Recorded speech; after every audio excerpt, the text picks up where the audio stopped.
大学分发立学伫顶礼拜放榜咯，文化大学说方别讲，无甲申请立学顶招生的管道的欠额回流到分发立学哦。大学考分会嘛，正是讲初步的了解，文化大学是减报200外的名额。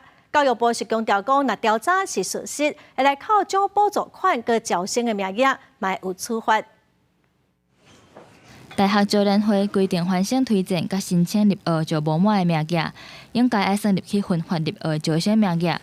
文化大学今年申请入学的无到591个，凡生推荐无到163个，计共加出754个名额。照理讲，加上分发入学原本的604个名额，上无爱有1358个。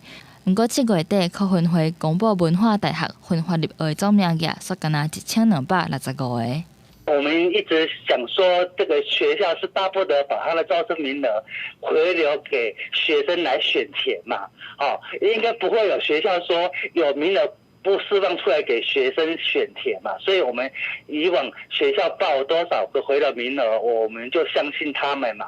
考分会初步了解，文化大学是减报200外的名额，校方表示会阁向教育部说明。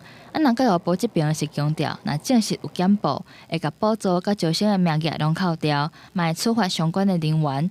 教育团体指出，文化大学的减报将有可能是烦恼差额伤济、无民主。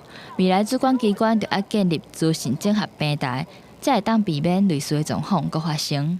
私立学校用这种技巧把名额藏着，想要读那个系的学生，其实就已经侵犯到学生的权益了。各招生管道都各自有自己的委员会那少了一个会诊的机制。